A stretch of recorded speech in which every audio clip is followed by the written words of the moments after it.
jokes aside, of course, this is a matchup with implications. The desk pointed it out. The Outlaws need at least 2 maps here, win or lose. So we'll be keeping track of that as we go. The last time these two teams played was over a year ago. It's been a very long time since then. The teams look vastly different. I've got to say, Matt, we gave Crimzo player of the match last time we saw the Outlaws. We were really impressed with them. I think it was on Thursday. He is going up against Shu, who has the highest number of final blows for Zenyatta players at 4.6 per 10. This guy is one of the reasons why we're worried about Changgu's mental. Well, they're both going to be connected in a different way, right? I know the Discord is going to be going on to Chengdu whenever he's playing that Winston, which looks to be most of the time for the Outlaw. And Crimzo's going to be the one relying on keeping him alive. But, I mean, Shu is such a good Zen. I think this is going to be a really tough challenge for the Outlaws, continuing to play what they've played. Guys, absolutely an MVP candidate this year. Shu, keep an eye on him now and see if he continues to live up to that reputation. The Gladiators, Matthew, have been making waves recently. They've been looking pretty darn good. And look, I have to say, I think that the Zen Brigitte setup suits this team fairly well. Space was incredibly good at playing aggressively on that D.Va. He is an aggressive D.Va player in general, just diving onto, less protected Zenyatas that are playing in the backline. Definitely a dangerous feature to this team. I think Space is, almost 7 final blows per 10 on the D.Va, which I think is getting close to league high. I will say, though, when you look at both of these rosters, and obviously both teams playing a lot of the players, maybe outside of like Jake, right, that we thought would play a significant amount this season, having both of these teams finish with the same record feels like it's more of a win for the Outlaws than it is the Gladiators, right? The Gladiators is a team that people expected to be up there, with the Shanghai Dragons, the Dallas Fuel, everybody else in their preseason predictions competing for championships, which they haven't thus far. And now we can go look at the Outlaws roster. This has been one that's been a little bit of a pleasant surprise. I think people thought they would be good, but not kind of punching at the area where they are record-wise. I think you kind of hold the same thing against them too, though, where they have not made these championship runs. These runs to Hawaii, getting through knockouts. They've been really good in the tournament qualifiers. It's just been the end where they've struggled. Yeah, it's the knockouts actually where they've fallen over on more than one occasion, Matthew. You remember back to the May Melee, I think they beat Dallas, in the regular season games, and then they got to knockouts and ended up losing to them. This is a slightly different looking Outlaws, of course, with Jake in this roster now. We see him play a lot with the Brig. Juby obviously will be waiting to return once the meta sort of suits his hero pool a bit more. And yeah, we've been seeing this double bubble Winston Zarya setup, something that allows Crimzo just to look incredibly good, right?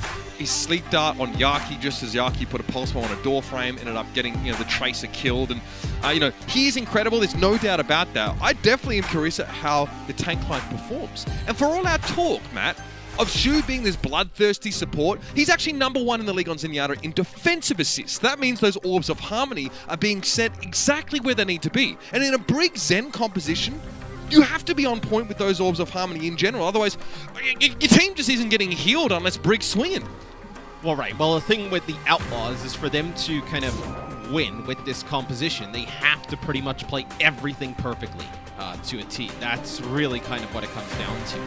That's with a big the ask, Gladiators, yeah, especially with a team like the Gladiators, when, like you mentioned, they have an MVP candidate in the backline like Shu, who can put down so much damage on a hero like Zenyatta. It just puts extra pressure now onto Junggu and Piggy, and even Crimzo, right, to be able to keep him alive. Again, that's what we're operating on in terms of the last time we saw the Outlaws. For all we know, they may have made some changes recently, and definitely on assault maps, we can see things mixed up.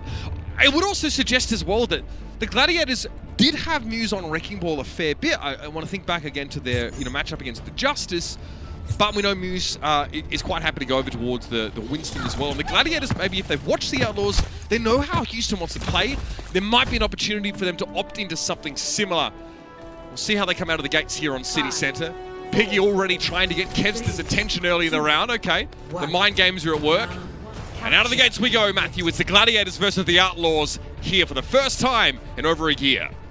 Yes, you'll have both teams actually run the Winston here at the start. So the difference, though, is the Gladiators still playing that Tracer Sombra dive. So this is pretty good for the Outlaws, I feel like. This plays a little bit more into what they want, which is obviously great.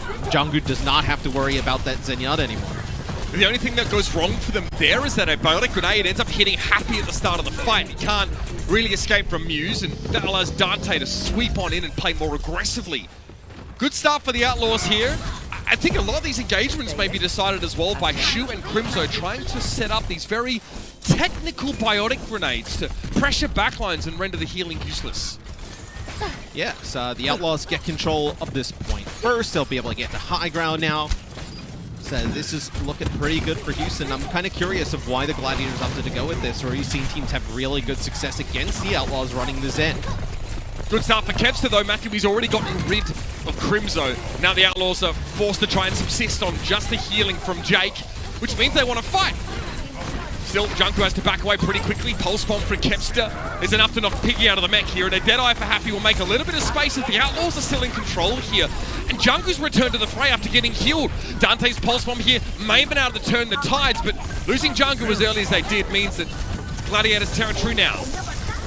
Yes, you get this Nano here towards the end of the fight, but this is big because now when they come on in, you're going to have an EMP. You can start to cycle some of these ultimates. It's going to be on what? Maybe Happy lands a flash, or we actually saw Jake break up a ton of ultimates in their last match with the break, so maybe he's able to make an impact as Space is trying to get his neck back.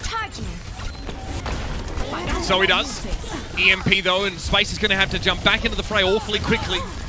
Jake is an easy pick-off now for the Gladiators. So yeah, just behind that Sombra ultimate, they want to play a little bit aggressive to start the fight. Junko fancies continuing to stay involved here. There's a ton of healing available to the targets that he's trying to work down. Space desuited, he is going to go for the self-destruct to get that one back here, but Crimson Piggy also piles straight on in. News goes aggressive. Primal Rage is right near the roadside. He gets rid of Happy there, and this is turning into a no-hard brawl. Muse going to land on Happy now, and we'll see the Gladiators just try and double back to the point, but they can't keep their Winston alive. Muse knows that could be very costly here. Kevster wins the Tracer battle, but here come the Outlaws. Yeah, but you have enough players here that the Gladiators should be able to hold serve on the point, especially with the Sombra and the Tracer Diva combination. Like, Space can go back, get some healing, now he can move back onto the point.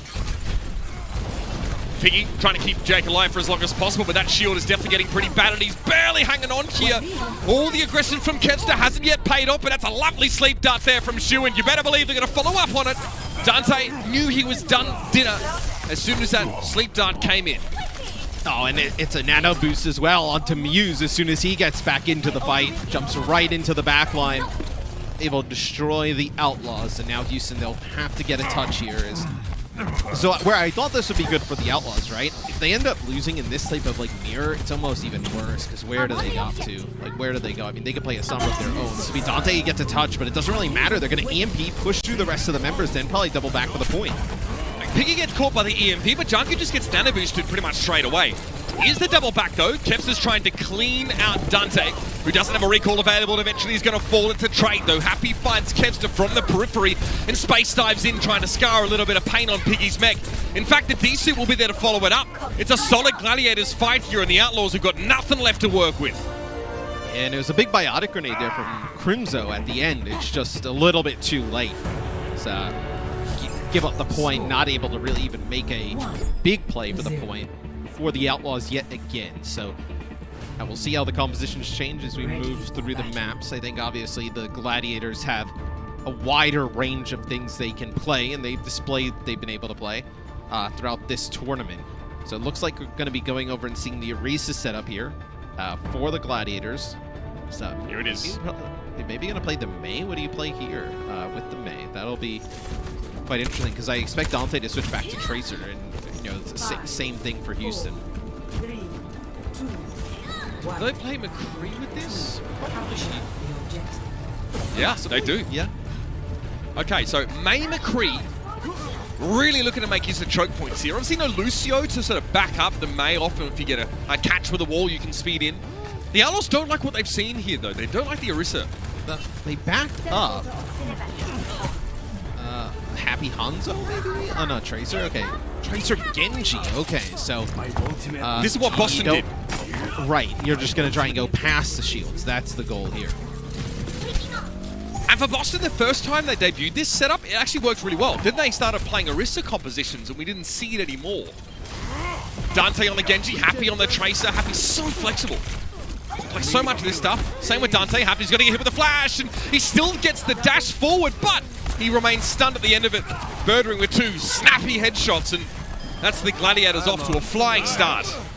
Yeah, I mean, you give up the point for the Outlaws without even a fight at the beginning, and then the first time you just kind of get wiped out, really pretty easily there for the Gladiators. As this could be a long series for Houston, because we haven't even seen the Gladiators bust out anything like a Zenyatta in the mix, right? And you're still not able to keep Chengdu and Co alive on through this. They're handling him pretty well, and Kevster dominates Happy there. Kevster will take on all challengers. Dante, he looks wistfully and says, look, mate, I'd like to say I can help you out, but Kevster's a top tracer in the league right now, and I'm kind of tired from taking on other top tracers every week, every game. Dante down to Muse. Dude, you've built up 50% to the Blade. You're nowhere close to a rally. You have this nano. You nano Chengdu, you lose this fight. So you're looking at final fight territory where you may end up having nothing. I mean, this is brutal here for Houston. Maybe Crimson holds out for Dante and nanos him. Junker was the primal rage here anyway, but Immortality Field's going to be used straight away, and Jake's already dead! Not what they're looking for at all. Birdring, hoping to find Dante, but he'll take the free reload instead. 80% and counting, and Dante is in trouble. Has to dash away, but Birdring is just sharp as attack today.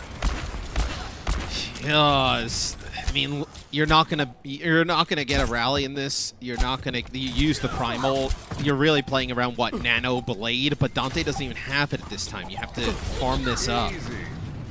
99. It's time to go for the Outlaws here. They saved the nano boost for Dante, and he needs to be impactful. That's an understatement. Kevster, though, flanks around, throws out the walls, going to make a little bit hard for the Outlaws to get their ducks in a row here with Jake. Oh, he barely hangs on. Bomb, defensive positioning for that bomb there, but Crimso's going to fall to Birdring. The Dragon Blade is looking a little bit blunted here. Dante's able to find 2 kills, but no Crimso, no Chengdu, no Jake. No deal for the Outlaws. Dante now has to come up with something when he's stuck in this side room, but in all likelihood, he's in deep trouble. He manages to find Birdring, dives deep. Happy has to go low and get the mega health pack. He doesn't have recall, so he needs to walk up the old-fashioned way. This is about enough time for Chengdu to get back to the point, but Dante couldn't hold on any longer. Muse eventually succumbs as well, even with that fortify. And now we've got a 3v3 for the moment. Kevster trying to play safe behind space as much as possible, avoid the biotic grenade that came through from Crimso. Halfway to a blizzard here and a self-destruct over the top. This could be a little nasty. Space will get the remech, and Happy is going to fall to Birdring. The Deadeye is going to force him out of position, but they can't touch as a result. And the Gladiators starting to make this one look like a bit of a reckoning, Matthew. I mean, they made that look easy. Very, very strong performance from the Gladiators to kick things off. Houston, they're gonna need to come up with something, or they're gonna need to start playing this composition much better if they're gonna make this a series, because the Gladiators have proven they can come out with multiple looks to stop it. Strong start for the Gladiators, and like you mentioned, Matt, it's not just one composition that's working for them. The Outlaws just look a little bit winded early on in the series. Let's see if they can find a second one on the other side of the break.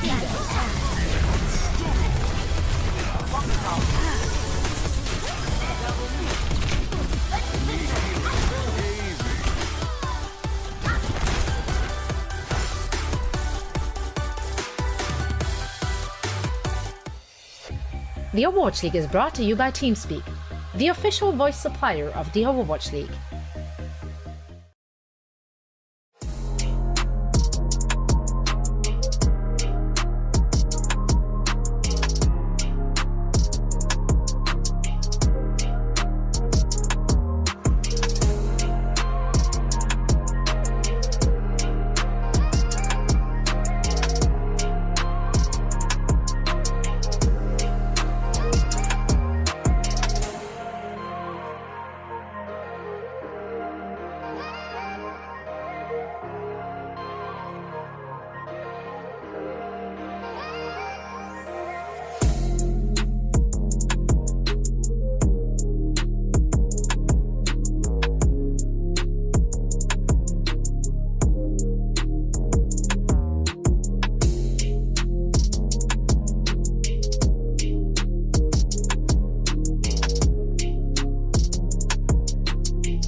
Not exactly the dream start for the Houston Outlaws, who right now are fighting for their spot here in our Countdown Cup knockouts. It'll be happening tomorrow, very shortly. They need a win here, or at least 2 maps in this series. Now, their opponents, the Gladiators, who are already locked for those play-ins, for the knockouts, look pretty confident on Oasis in general. How about we sit back and hear some of the sights and sounds from them? Good job. Nice. Easy. Good job.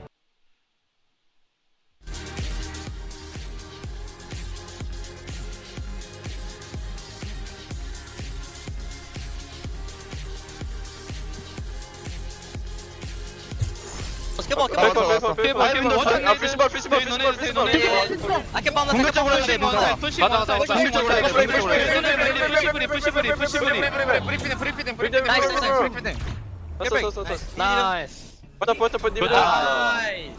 Good job. Nice. Easy. Good job. I mean, Matt, we all saw the scoreline as well, but definitely didn't really look nearly as close as the Outlaws would have liked it to be. It wasn't close at all. And I wonder where Houston goes from here. I think they're probably going to continue running this. But the Gladiators proven that they can play a Winston-based composition. They can play a Risa. We know they can play Wrecking Ball with a Zen. I think you're really relying a lot on like Piggy and Crimzo to be able to keep Chengdu up, and then the follow-up to be really good. And at least there in map number 1, we didn't see it. The Outlaws are having trouble keeping Chengdu standing map, but they aren't even playing up against like a Zenyatta composition, right? There's no Discord order in play. They still seem to be having some difficulty. I imagine that bodes pretty poorly for if the Gladiators, end up going to like a Zen Brig, a very hostile anti-dive look, at least for the Winston. Yeah, absolutely. And I think here as we move into Hanamura for the next map, probably you'll see like the Gladiators play some of the Arisa compositions on defense. You can do that at the choke. You can even play, the ball as we see teams do. The Outlaws, maybe they, do you try and make this Winston-based composition work on D? I feel like if you roll out with that, right, and then you have it for the second point, you're in a bit of trouble. Looks like that's what they'll come out with at the start. So really the only thing we see them change up is like what DPS they decide to play, and then sometimes you have Piggy play the Zarya, sometimes play the Diva. This time coming out on the Diva, probably chase some of these flankers if the Gladiators play them. Also, being able to access some of that high ground. Piggy's slightly safer Diva player than Space. It's 4.3 deaths per 10, as opposed to Space's 4.6. But outside of that, none of those statistics really have him pipped as the superior player on this role. Now, what's going on here? Interesting. A trio of miscreants to the high ground now, and the Outlaws definitely hoping they don't get discovered here. Sneaking to the upper building, they want a biotic grenade from behind and jump in to follow up. It's been found out. Yeah, no, they definitely found this out. It's the grenade they end up using on themselves to keep a few players alive. All right, so now you're going to have the Zen composition here, as you're probably going to see a Sombra swap. Yep, so we'll see now this variation. So we've already seen that. I mean, this is why I think teams really are kind of like scared of the Gladiators. Also rank them pretty high. Like we've seen 3 different looks from them already. 3 completely different looks as well. This is the kind of composition the Outlaws have to beat. They're going to have to play against it from many more teams here. The Gladiators playing what we consider to be just a little bit more standard right now in the Countdown Cup. Happy takes a face full of orbs though, and would love to have pushed forward a little further, but that's not an option now in Space. Again, the Daredevil always diving into the back line, and he gets rid of the Ana. He'll be happy to give the mech up for that advantage.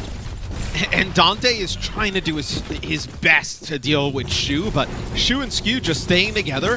Chengdu never even has an opportunity to go in there with him.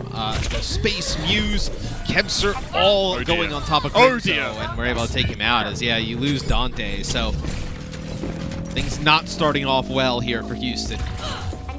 Look, this is what the Gladiators have been doing really well against all manner of opposition, regardless of the composition they're playing against. The Diva goes deep, finds a Zen, or finds a key healer. And from that point onwards, you see the collapse on the rest of the Outlaws. And Kevster just goes back to deal with Dante, who was trying I'd love to, I'd love to sort of see a bit more of Dante's attempts to pressure this backline. You can see him he's dueling right now with Kevster. You have to win the Tracer 1v1 sometimes to secure a good flanking angle to even access the backline in the first place. Happy helps out, chips in with a headshot on Kevster though. Yeah, I mean, that's Kevster down on the point who's just going to contest, and Happy with the turn and flick. This has allowed Birdring though to build up an EMP, so you'll be able to come back in this next fight for the Gladiators, use his EMP, maybe try and force a fight on the point. Dante might be guarding the mega room here, just make it a little bit hard. Well, it's hacked, but he wants to make it a little bit harder for Muse to sort of move around the map unhindered. Still, he'll reclaim that low room here for the time being. Kevster into the backline alongside Muse. What do the Outlaws do? What's the decision? They might have to turn around here. EMP comes out from Birdring. Only caught Piggy though, but Happy's dead eye finds very little, Matthew. Jungu though still looking healthy with the Primal Rage around the corner. This could get painful for the Gladiators, but I mean, the Outlaws have already lost Jake in this fight. Jungu needs to go big with his Primal. He's calling it now. He needs to get the Zen. He needs it badly. Oh, that's actually Muse dropping the minefield right there on Shu in the corner, which actually allows him to get out of the way as Jungu is using the Primal Rage. Rally pop there. Jungu not able to benefit from where he was, so he's going to go back to the left corner. Dante's pulse bomb eaten up by Space here. That was a tool that could have been used to get them out of this situation. But Muse is able to find Jungu now. The main tank is down. Space once more gives up the mech. He doesn't care. Pressure looks to be going in Jake's direction now, and Space is going to help chip in the effort to keep Shu alive. That EMP there as well, a little better. Dante can't escape, and it's going to be Jake walking straight onto a pulse bomb now. Happy rolling on the point, trying to hide inside Jungu's bubble. It's not going to be enough. He gets ruined, and that's it. The Outlaws have nothing left. Oh, and they tried to nano Jake at the end, trying to fulfill Danny's prophecy, talking about the pre-show. And he gets hit with a pulse bomb and just rolled on through straight away as, man, the Gladiators look really good to start this series today. Fantastic diva play by Space. Shu obviously proving why he's an MVP candidate. It's a really nice play by Muse as well, like I mentioned. Jungu was using the Primal Rage, after the rally and Transcendence came out. Shu still had some rally armor, but Muse drops the minefield in that corner, and Jungu has to get out of the way. He can't just sit there and sit in the mines, taking damage from Shu. Other players, the Discord, he would have been dealt with pretty quickly, so ends up wasting a lot of his Primal. You got to say, the Gladiators are doing an unreal job of protecting Shu in general, right? Even Space there, right? He's D-bagged. But the only thing he thinks about is trying to force Dante away from his backline. Here's a little bit of space in sort of the last moments of this round. Boom. The flick! He heard the voice line! It's ridiculous! He is such a good player, and I feel like with a lot of the talk surrounding the Gladiators, and I think it's actually been fair, is that they're a little bit underperforming, but even with that, the players they still have on this roster are so good. That's why people are still pretty high on them now. They could make a run. Muse will sit on the high ground, so they'll play this Orisa setup. Not with not going to play the Zen Brig. They're actually going to play the Pharah with an Ana, and then also have a Sombra. So how does a player like Jungu, right, on the Winston kind of attack this and get out of harm's way? He comes up, he gets hacked, biotic grenaded, halted, rockets coming down from the opposite side. A lot for him to try and deal with. And Muse playing an off angle as well is quite annoying for Jungu.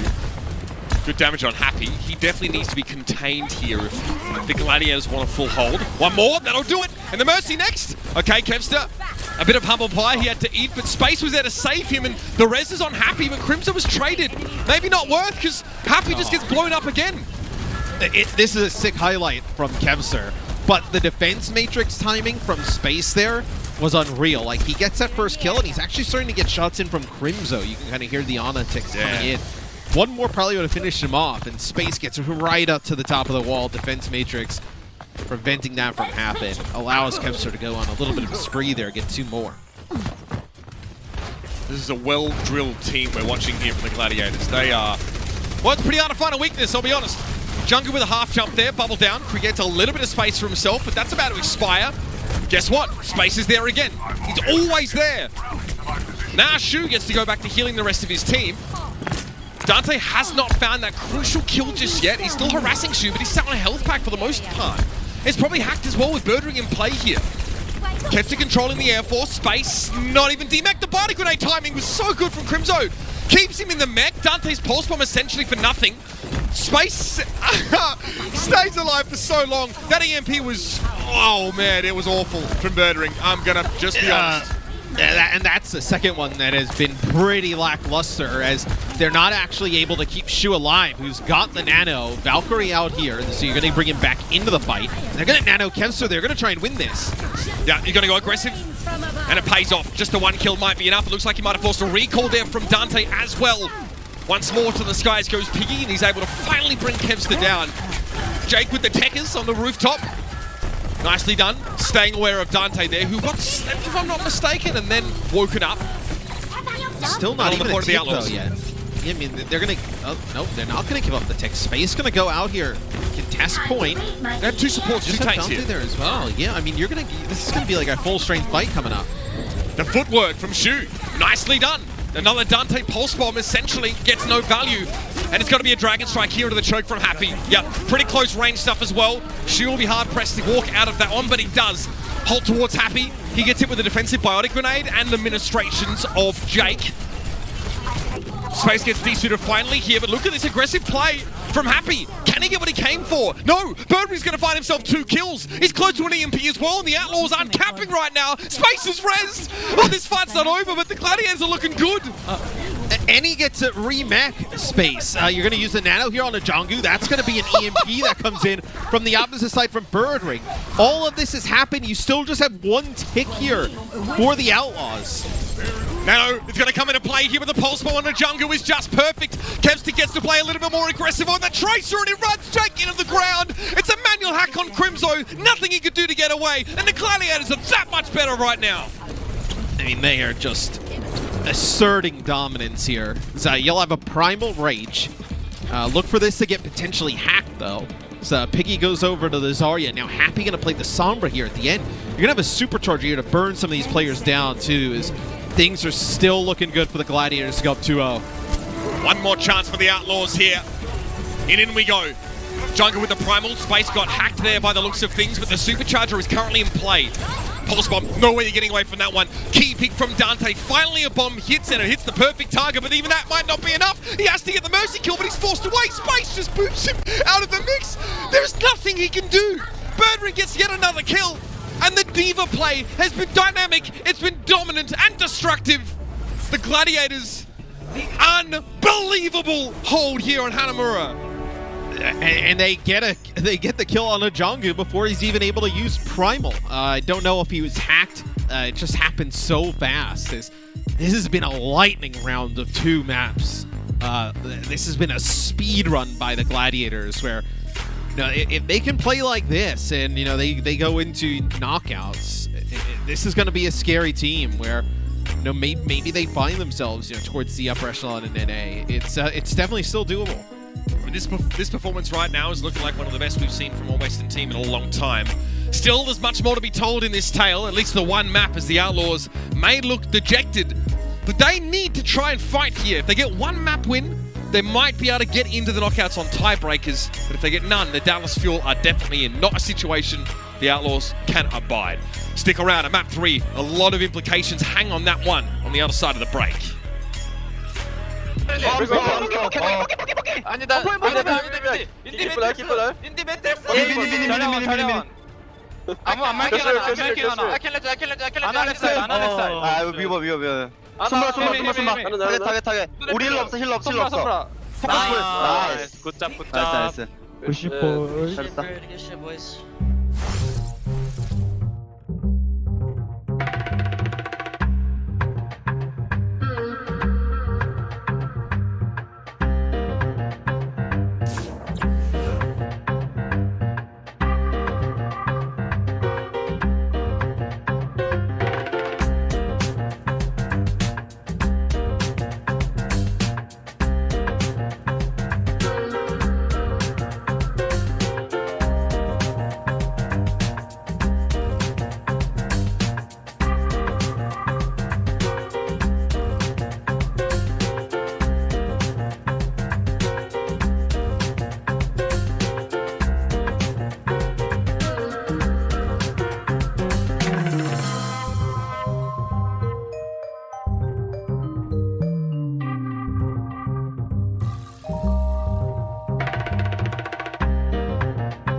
This season, we want to celebrate you, the best of us, and you'll be able to help us do that by allowing us to hear directly from you on what you love about the Overwatch League. Share your highlights and favorite moments of the season for a chance to win a trip to the 2021 Grand Finals in Los Angeles on September the 25th. To find out more and enter the I Love Overwatch League contest, visit blizzard.wishpond.com/Grand Finals. Do you know who doesn't love the Overwatch League right now, Matt?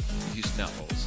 They are this close, Matt, from just letting Dallas Fuel waltz straight in and take a spot in the knockouts. A 3-0 here for the Gladiators gets the Dallas Fuel into knockouts. With the way things are going, you like the chances of that. The Outlaws have not gotten a point yet in terms of like an objective. The Gladiators, even with the Outlaws, I think kind of misplaying some things sometimes. I think the Gladiators looked really good though. I mean, they've capitalized, they played perfectly. No subs for either team, which I kind of like that in terms of like the Gladiators. I think you kind of keep Birdring and Kevster as this like dynamic DPS combo together. They do have some holes, and Mirror I think is better at some stuff than both of them. But I think this just gives you the flexibility you need on every map. You can play whatever you like. I mean, yeah, Mirror had some pretty insane far of play. Statistically, yeah, he might be outdoing Kevster, but Kevster's like a top flight tracer in the league. Really nasty. And again, we've seen a lot of this Tracer 1v1 sort of won out by him, or just him being able to work his way into the backline and punish Crimzo and Jake. So, I mean, it's not like Birdring can't play Tracer either.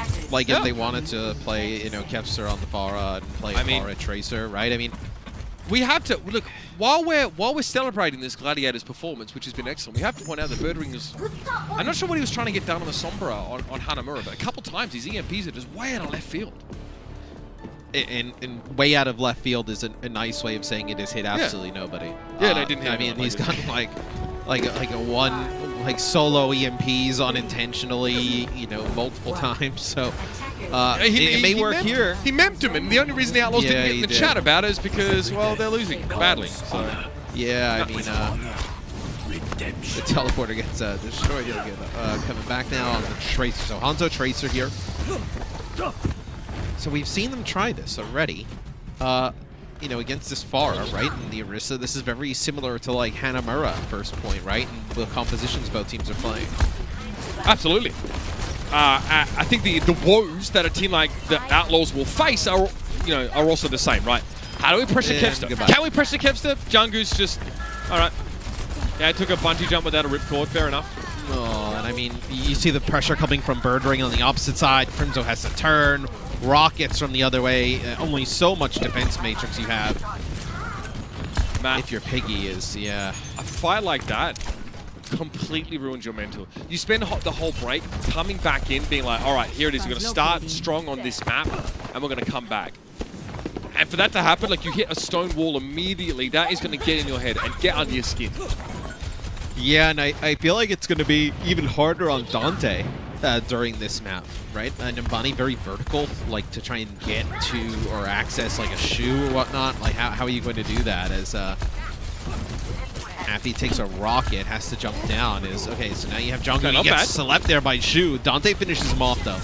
Oh, that's filth. That's okay. Dante times it pretty well though. Knows he has to go quickly, but he's unable to find a kill on Kevster. And now the res comes in on Shu. So yeah, forget about the heroics we just saw now. We're back to parity. If not, I mean, a Gladiator's dominance. Yeah, I mean, you take that trade-off, right? You give up your Ana, gets res right away. You take out the enemy main tank and Tracer, where, you're the Outlaws, you're kind of back to holding here at the choke. Well, nano boost here for Jungkook. Will that be enough to enable him to gain purchase on this backline? They could just EMP him as he goes in. Third ring. Oh! He's already dead. He's gone. Now no chance for a late EMP anyway. Kevster's found two. That was over almost before it started. And we're already at 1:30. It's tough to say, like, you're getting close to being like, okay, is this doable? But I think you're kind of there in the situation that we're at. Jake, has Valkyrie here. So this is one of the rare times we see Jake move off of the parade. We've seen it before in like Eichenwald and other maps, but I know Jake on the Mercy here to try and pocket Happy is maybe try and take some high ground control a little bit like slower, but like the McCree is such a dive target. Like we got to stick a lot here. of ultimates available here for the Gladiators too. Yeah, I mean they could just nano Kevster if they wanted. You have to think that Dante is looking for Shu here. All right, Valkyrie popped Crimson. Oh no! He had nano boost, Matt, but he's gone. Shu getting chased down there, and Crimson was brought back, immediately knocked out, and Kevster chuckles as he knows he just had a free life there. Brought back into the battle. 33 seconds left, and the Outlaws are on the precipice of getting 3-0'd. And Crimson has the nano, like you mentioned.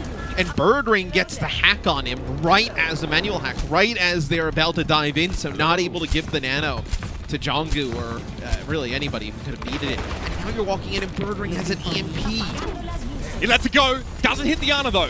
He's able to translocate out, but it's still in dangerous territory. It doesn't matter because Kevster just lands on top of Crimson and again denies him the chance to impact the fight with the nano boost. He held it for so long and it may not be enough. Muse is going to go down to Happy though. He does finally find the headshot, and Happy is still at large, which is dangerous for Kevster. Dante's able to find the Farah, which means that McCree comes forward and Skew gets stunned as he tries to make the res. Yes, Jungkook does fall. Happy now under a lot of pressure here in a self-destruct, left by Space to force him away.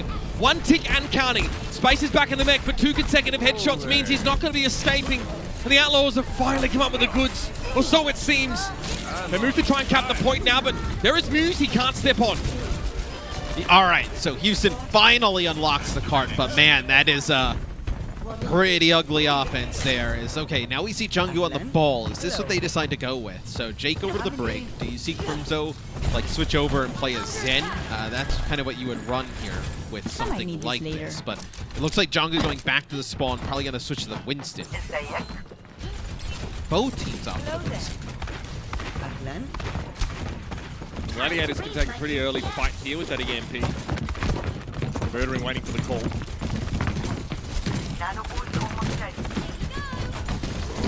Here it is. Pops it. Hits 4. That's pretty darn good. Can't ask for much more than that. Junggu crumples instantly. And now the Gladiators take the fight inside. Okay, shoot down. So Dante's able to assassinate him. Yeah, and you don't have the Mercy anymore. So this can't get rezzed up. Now you're starting to see the Gladiators really kind of question going this deep. Is Happy not really able to get much done with the McCree there.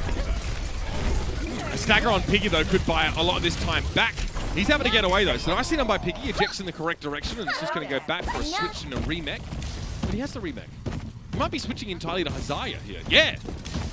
All right, so a Zarya swap. This is very like anti-dive, where you can use the bubble on, Happy, Crimson, save one of your backliners, but still in a position for the Gladiators to get this hold. Nano boost available. Muse will also have Primal. 53 seconds now. After the Outlaws got that extension. Oh, somehow Shu's able to get away. That's insane. And give the nano boost to Muse. The guy is patting his head and rubbing his tummy. Okay, so the sleep dart connects onto Muse there. Crimson very low. Somehow kept alive there. Muse loses a lot of that nano boost time, but he's found Piggy. Piggy doesn't have a barrier right now until just then. Muse needs healing badly. I mean, he's able to live through that, which is incredible. I mean, you saw everybody just focusing him down. Dante just recalled. He's already down to 60 HP. He needs the healing right now. Kevs has found Crimson, though. Dante was low. It's not going to get much better from here on out. That's the self-destruct. Oh, man, he got hacked and slept. And it's just a wistful look because he knows there's really nothing he could have done there. This is it. The Outlaws are in deep trouble now. Jungkook primals. Slept, by the way, so just completely ruined by Shu. He sat on the cart, though, so he does need to be dealt with. The bubble gets thrown down, and we are at the end of the line for the Houston Outlaws. Maybe a tracer touch here, but they're going to be struggling to find any more than that. Dante can do this. He can get back in touch once more, keep overtime going. It's not too bad at all. And now Wrecking Ball's here. There's some stall in place, but that EMP should shut this down, and it does. Yeah, so Piggy tries to come back, not able to get on, but man, what plays from Shu? Like you mentioned, your Nano on the Winston gets right in his face, pressures him out, he's able to live. Skewed obviously there to help him. Gets the Nano off on the Muse, which helps him in that type of way, being able to stay alive for so long. And then he sleeps Dante. They get a hack onto him and then take him out at the end. I mean, just incredible plays there from Shu. It looked like the Outlaws would surely have that kill on him, right? Junggu dives in with Nano Boost. Shu down to about 20 HP. He walks away, biotic grenades himself, picks up a mini. Junggu turns his attention elsewhere, and Shu returns just as Junggu hits the Primal Rage Match, just sleeps him. This, by the way, obviously, bearing in mind, he also somehow finds a way to just get the Nano Boost on towards Muse before the dive came in. He's doing everything right now. Really, you know, playing against the confident Outlaws with the Zarya Winston, that's really hard for Hana. It's really hostile to her. You have to take care of so many things. And in the meantime, like, here's Space just controlling this area so effectively. And I mean, he had great work with Kempster during this. Like, Kempster putting pressure on Happy turning, and then Space getting right in his face the other side with the boosters and just taking him out. Like, there's nothing that Happy can really do there. And what, you're relying on Zarya bubbles, but like, that's only going to last so long. I mean, Piggy had to grab the other side of the corner because he was afraid of it getting in. And that just, there was no way to follow up because the players in the grab were not in line of sight. It was just, it forced this really, it was a forced error. So can they beat this though for the Outlaws? Like, they have to be able to put pressure onto Shu, make his life difficult on the Zen. Yeah, but to do that, they need to get past Skewed. Well, it's half the issue. So they Discord Junggu up on the high ground, and they're trying to just push through with the Zen up here with Space. Junggu stunned briefly by Skewed. He's able to drop down to the low ground now. We'll try this again. Lovely flyby there from Space. Actually knocks Junggu off course. Muse is going to have to get away. Space got slept there. So a weak, they're weak right now, the Gladiators. And Dante's finally able to get in and find Shu. He's hacked, but should be able to walk away comfortably enough. The Wrecking Ball's a little bit annoying there for Piggy, but he just keeps spewing damage in that direction. But Kempster, he wins against the Tracer. The hack came in from Birdring to secure the kill. And are you able to get back in the fight fast enough? You did have Shu drop. He's going to come back now. Can you actually take advantage of this? Unclear. Kempster's able to pressure Junggu to the low ground, but this is not the target he wants to spend most of his time on. This is forcing Crimzo just to look at the Winston though and nothing else. Big biotic grenade though. Crimzo hits Space and Skewed up on the high ground, so it'll take a little bit before they can come out. Crimzo just trying to be precise there, actually scoping in for a lot of those shots instead of doing it unscoped. And Dante, perfect pulse bomb. This round, he's having much more success at controlling Shu. Even if he ended up dying to, after getting hacked by Birdring beforehand, this is good for the Outlaws. They spend, of course, a nano boost and bomb in that fight. Yeah, they're looking good now. This has been pretty good. As we can take a look from Dante's POV. Oh, the bomb just comes, right around. I think it's just because Space has to use all his defense matrix really to kind of get the Zen in position with them. Great. So rally to open things up. Okay. Muse. Very low, but adaptive shielding's going to keep him up now. Kempster finds Jake. Happy's going to play her in the dead eye on the high ground, but won't have a chance to use it. They waited for the EMP to come in. Kempster harassing. Happy not really sure where to look. Knows he just has to keep firing. And he can't even get the Wrecking Ball because Shu was in the right place at the right time with the Transcendent. That is just about as close to perfect as you can get. What timing? Piggy there. It's going to be a long time before the next Mega Health Pack comes up, and Kempster's not going to allow himself to take any damage. Piggy hacked on the high ground now, so we can't peel for his backline for the next couple of seconds. And that's when they strike. Now desuited, so that's not an option at all. No peel from the Diva, and Kempster, slick as you like, gets the stick onto Jake and follows it up on Crimzo. Stunning stuff for the Gladiators now, and they get that point A. They are so close to a 3-0 shutout. Yeah, and they try and push on forward. They're going to get these kills, stagger these two players, both DPS with ultimates. So, man, what a really nice play, like you mentioned, from Shu. Uses the Transcendence when the bomb comes in, and what does everybody do? It knocks players down. They knock the players to the Outlaws down from the high ground and push right on through towards the spawn. Then double back towards it. A hack from Birdring onto Piggy, who was playing Diva at that time, to not allow him to get the boosters back towards the point to contest. Really nice take there. There's 3 minutes on the clock for the Gladiators. And not much more. The payload needs to go. Junggu there drops in, realizes there's not much for him to do right now, but he'll stay close and make use of the nano boost, presumably, when that gets fired off. That health pack on Dante's right is hacked. That's frustrating. He has to go this route now to try and get healed. look at where the cart is, and you have EMP, Rally, Transcendence available. Shu. Oh, okay, doesn't pop Transcendence here, but Birdwing still goes for the EMP. Huh. I don't think they intended it to work out like that. I think they probably thought the Transcendence was going to come down. They were going to use the EMP and then collapse, but might have opened up a little bit of a window here for the Outlaws. At the very least, it buys some time. Houston would love to try and get to the grab zone. Piggy obviously having switched to the Zarya for this phase of the map. No nano here, no rally, no Deadeye, no bomb. The Gladiators can get aggressive behind Shu's Transcendence. It was so crucial in that previous fight. Look at how they're still pushing this card. So defensive Transcendence. Now the Primal comes in, Skewed is dead, so he wasn't able to be kept alive. Even with Shu popping that Zenyatta ultimate.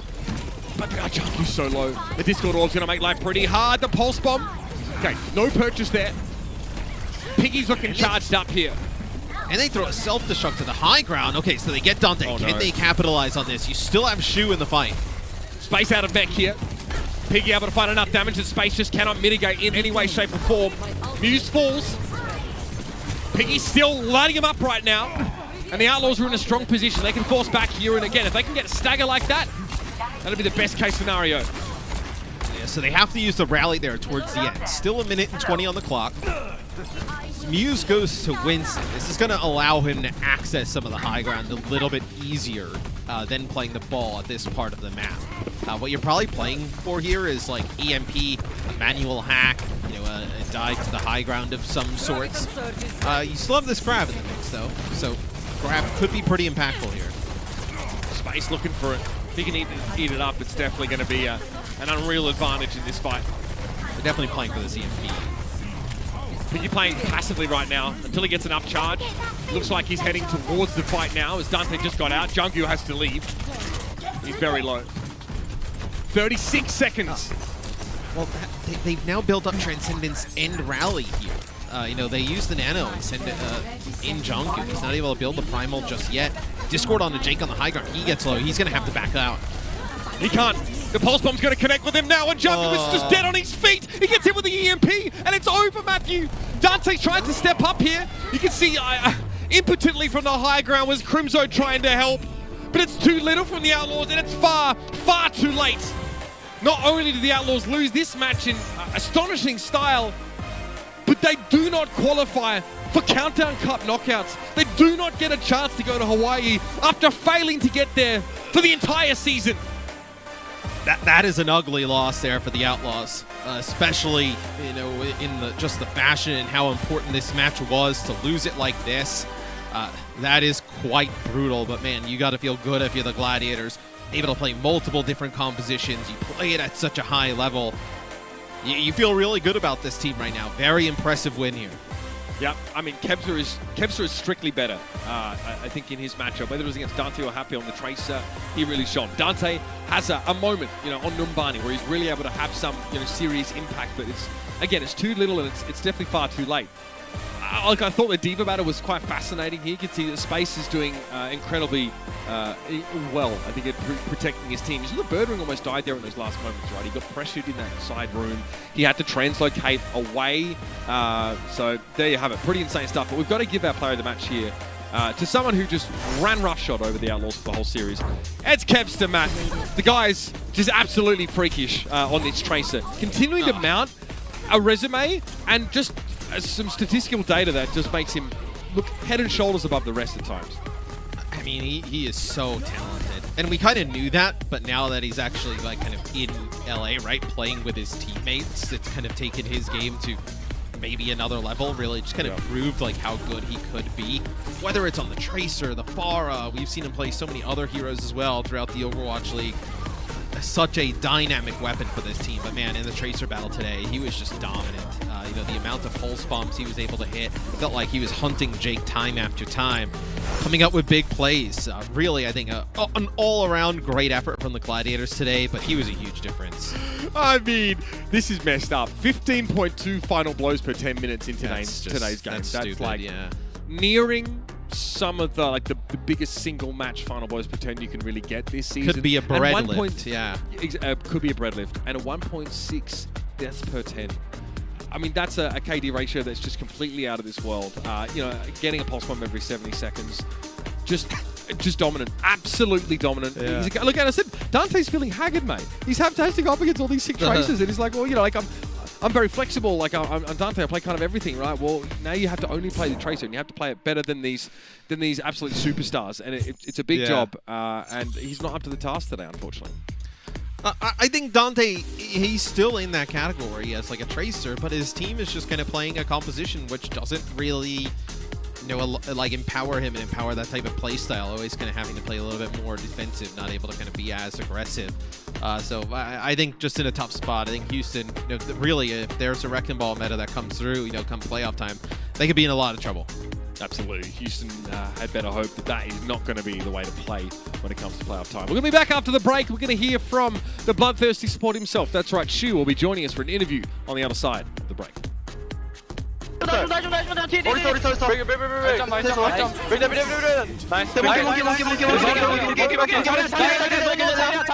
나이스 덤비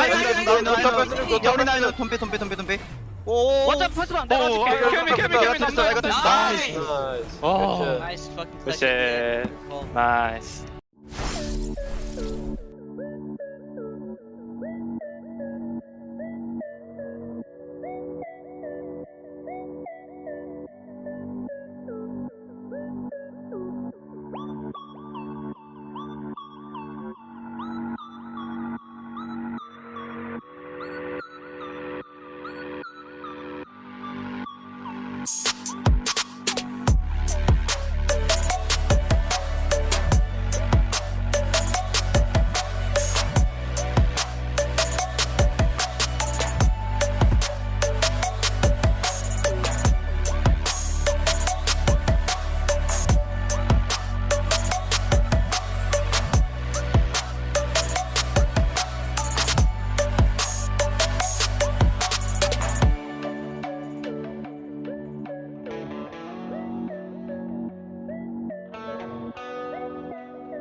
Welcome to Game Break, everybody. We're joined now by Shu from LA Gladiators. Shu, congratulations on the win. Hi, Mr. MVP candidate. Nice to meet you. How are you feeling right now?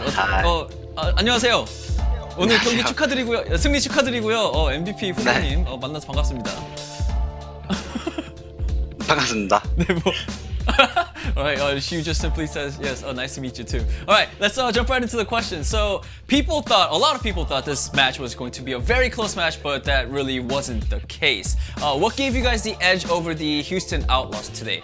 자, 오늘 경기를 들어오면서 많은 분들, 저를 포함한 많은 분들이 오늘 경기가 좀 굉장히 팽팽한 접전이 되지 않을까, 굉장히 재밌는 경기가 되지 않을까라고 생각을 했는데 그 예상을 다 뒤집고 아주 빠르고 쉬운 글래디의 승리가 되었는데요, 오늘 경기가. 오늘 어떻게 해서 좀 이렇게 쉽게 휴스턴을 이기시게 된 것 같으신가요? 일단 저희가 준비를 잘 해온 것도 있지만 저희는 딱히 어려울 거라고는 생각 안 했어요. 엄청 쉽게 이길 줄 알고 있었고 이제 막상 해보니까 너무 쉬웠어요. Right, so, I mean, we really did prepare a lot for this match, but even before that, coming into the match, we didn't think it was going to be a hard, difficult fight for us. We thought it was going to be pretty easy, and lo and behold, we got the match, got in the match, and this match was an easy dub for our team. Was there a specific reason why you thought this wasn't going to be a difficult fight for you guys? 방금 슈 선수가 말씀하셨다시피 네. 좀 경기를 들어오기 전부터 알고 있으셨다고 하셨잖아요. 이렇게 막 그렇게 어려운 싸움이 될 것 같진 않다. 그렇게 막 길게 경기가 이어질 것 같진 않다고 말씀하셨는데 그거에 대한 좀 이유가 있을까요? 그냥 이제 저희가 스크림대로만 하고 저희가 어제 휴스턴 경기를 좀 보면서 리뷰를 하면서 봤는데 저희 것만 잘하면 쉽게 이길 수 있겠다라는 생각을 해서 그런 생각을 했어요.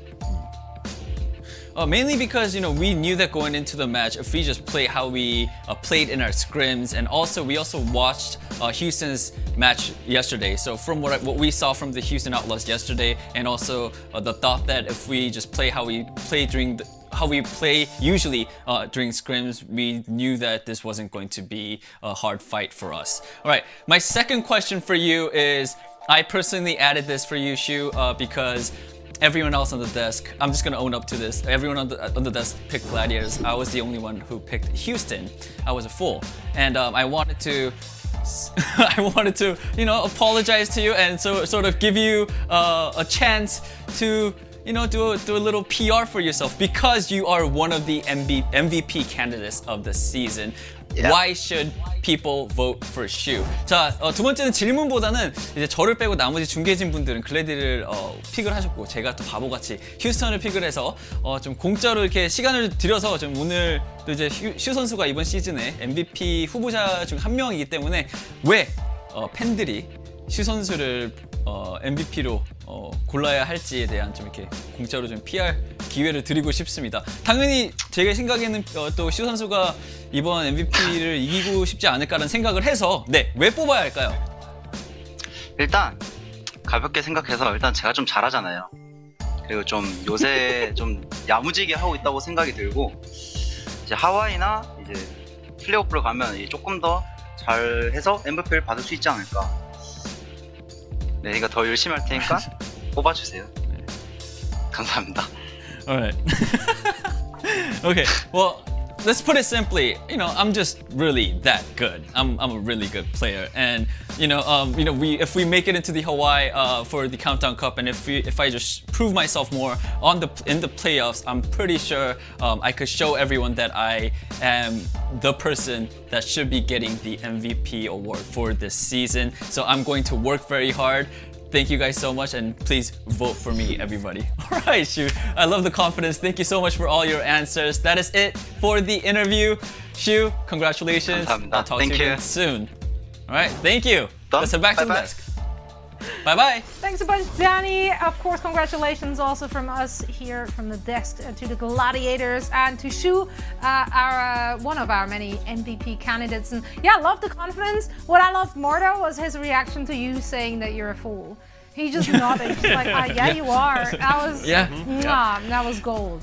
Now, usually if this were just any game in the middle of the season, I would now talk about you know, the team which lost, because that's apparently just my thing. So I would now probably ask you guys, like, what's up with that Winston one tricking from Houston? But no, I want to talk about something positive. And quite frankly, whilst watching this game, Reinforce kind of lost his marbles. Like, he started some mad ramblings about Gladiators being the best in the West.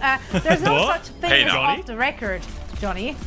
Historically, I've been a bit of an LA Gladiators apologist, okay? That's just been me throughout the season. I thought that maybe last stage would be their stage. They finally made it to Hawaii. They didn't. But now, I mean, I don't want to make a hen out of feathers. Is that the saying? I think. What? A chicken out of feathers? Yeah. But the thing is, like, Houston Outlaws, they played a bad comp. They looked really bad. But the Gladiators 3-0'd them. They just swept them. They dominated. They showed the Orisa compositions. They played Wrecking Ball compositions. Sombra Tracer played at a really good level. Kevster on the Pharah. I mean, they looked crisp. They looked crunchy. Crunchier, I haven't seen that much crunch in weeks. But the Atlanta Reign is really the only other team in the North American region that is as good as the LA Gladiators. So I think it's a two-horse race at this point in NA. I think it comes down to the Gladiators and the Atlanta Reign for who is the better team. Atlanta Reign, of course, we do respect Pelican, of course, the leading Rookie of the Year candidate. But the LA Gladiators, yes, they lost to Atlanta Reign earlier on in the Countdown Cup, but they look really good, well-versed, tons of different compositions, playing at a really high level, regardless of their hero choices. I think they could definitely give Atlanta Reign a run for their money, and they could definitely be the best team in North America. Maybe we'll find out tomorrow, of course, because they could actually meet each other in the knockout bracket, but, you know. Let me jump in real quick, because I agree with everything Johnny said. I think Gladiators do look good. They've disappointed us before, but, you know, they look good. You can't deny that. I want to beat the dead horse, just for a minute. Just give me 1 second while I beat the dead horse, because the dead horse still has to run in the play-ins. There's still a need to perform later on in this season when it all matters, and they cannot keep having these same issues. They came in, played their match against Florida, and did the same one thing, Winston Anna, and both me and Johnny said neither of us were really sold on the composition, and they didn't show any adaptability when it wasn't working. It came back to bite them in the butt this match. The Gladiators were very adaptable. Every time that they felt like their composition wasn't working, they switched, and it worked really well for them. And I think the Houston Outlaws need to sort of look at themselves and try and build on some adaptation in the middle of the match, and not just try and win playing one composition perfectly, because that makes you very exploitable. So I want to see more from such a talented roster in the Houston Outlaws. And also, but before we leave the dead horse in the room, I mean, they've been this the entire stage. I mean, the Houston Outlaws in week 1, they were the same team. All they did was play Sombra Tracing with the Wrecking Ball, or they played the Soldier and the Tracer. And that's pretty much what they played. That's how they got 3-0'd by the Atlanta Reign as well. So, 7th now, 2-2 with a -1 map differential. They're eliminated from the Countdown Cup knockouts. We still have seeding to play for. If Toronto wins against Shock by 3-1 or more, they get first seed in North America. Wow. Yeah, and we'd have Atlanta Reign and Gladiators on the same side of the bracket. Now, with this victory, though, they managed to allow Dallas Fuel a chance to hey, congrats, Dallas! Cup knockouts. Sparker already tweeted about it. I don't know if he was excited about it, to be perfectly honest. I want Pine to play. You want Pine to play? I mean, now's the time. I really want Pine to play. I'm pretty sure Pine to play. It's a Sombra Tracer for a minute, and you want Pine to play. Ash is banned. That's fine. Dallas don't even want to go to Hawaii. It doesn't even feel like it. Play Pine, you cowards. I really want to see Pine play. This is like one of the few times and situations that I would really want to see Pine play. Let's see what he's got. Let's see if he's still got it. We don't know what he's up to, right? Like, for all we know, he's been practicing all different heroes. Anyway, let's close this one off. It's very unfortunate, of course, for the Houston Outlaws to die on the hill, but alas, what can you do? Now, Gladiators are maybe securing themselves that second seed. We still have some more matches to be played to actually determine that. Next up, we do have to discuss the San Francisco and the Toronto Defiant squads, because quite honestly, it's really hard to get a good idea of whether or not the Toronto Defiant are good. Their schedule has been very easy, so I don't feel like they've been tested yet, Costa. Yeah, I believe, if my memory serves me correctly, they've played London, Washington, a struggling Washington, and the Paris Eternals. So all of their wins, they've been good wins, but it hasn't been against anyone that's given me the confidence to be like, can Toronto Defiant actually make it to Hawaii? Do they have the marbles to really go the distance? And I think this match against the San Francisco Shock, which is looking better, is a great time to really show that, because the San Francisco Shock, as much as Johnny says the Gladiators might be one of the best in the West, I think the Shock is sort of a team that's being forgotten about these days, because everyone's like, they're not going to three-peat. What's the point of talking about the Shock? I think the Shock are having a really good redemption arc because of the flexibility of how they're playing their compositions, but also playing around their strengths with Arns in the hit scan role. So I actually really want to see, first of all, how good the San Francisco Shock are going to be, but also, can the Toronto Defiant really make that jump out of being that sort of middle-of-the-pack gatekeeper team? The thing is also, like, we're being very hard and critical of the San Francisco Shock, but they only dropped 4 matches this season. So we gotta back off a little bit here. Like, they have been playing well. And now we will be kicking off that match in just a few moments. But first, in honor of the Toronto Defiant's Fan Appreciation Weekend, we do have a very special musical appearance from Rev to get our last match of the regular season started. Enjoy. Woo.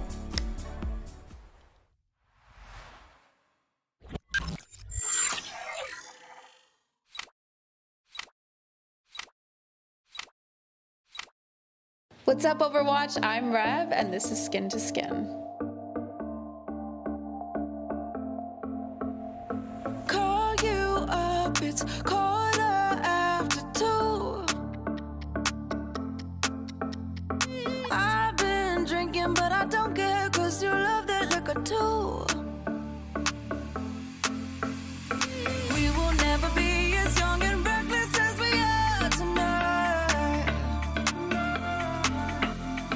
Naked memories that we can take into the afterlife. I'll be there, don't get, 'cause I need to feel you through the night. Skin to skin is what I like.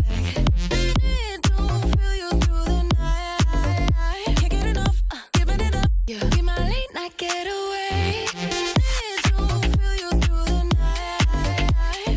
Skin to skin is what I like. Need to feel you through the night. Can't get enough, giving it up. Yeah, be my late night getaway. Can't believe it's 5:15. Take your time with my body, bring me closer to the vibe. We will never be as young and reckless as we are tonight. Naked memories that we can take into the afterlife. I'll be there, don't get, 'cause I need to feel you through the night.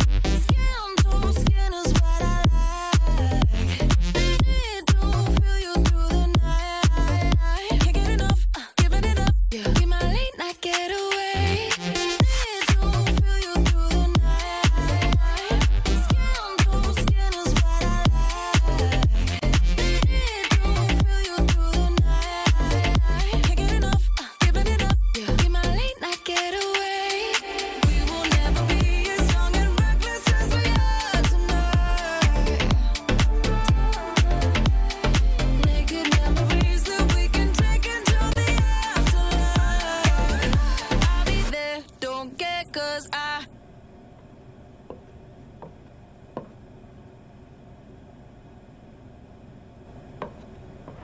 Thank you guys so much for tuning in, Overwatch. Once again, I'm Rev, and this is my song, Still Dancing. got a little trouble up in paradise.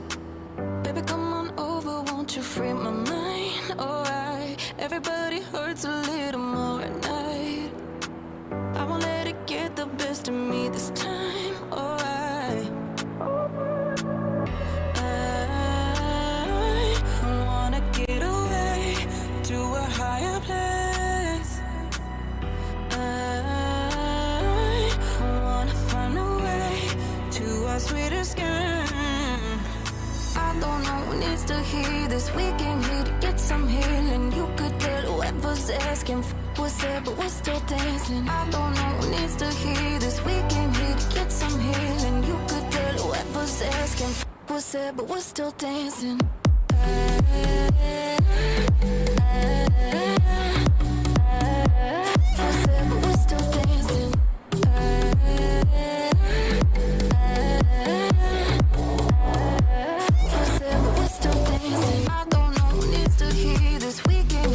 Some healing, you could tell whoever's asking for but we're still dancing. I don't know who needs to hear this. We came here to get some healing. You could tell whoever's asking for but we're still dancing. Stay right here, bring me up to somewhere in your atmosphere. Cause I need to get away and you're my key tonight. Just say the word and we'll put it in drive, alright.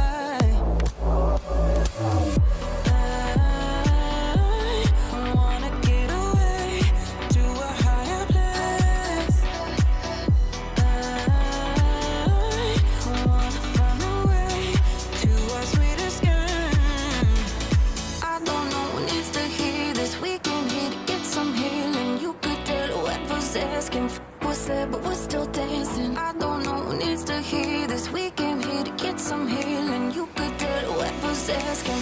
What's that, but we keep dancing.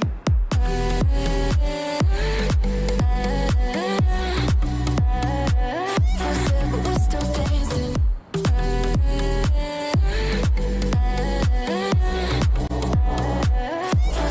we're still dancing. I don't know who needs to hear this. We came here to get some healing. Asking for but we're still dancing. I don't know who needs to hear this. We came here to get some healing. You could tell whoever's asking for but we're still dancing.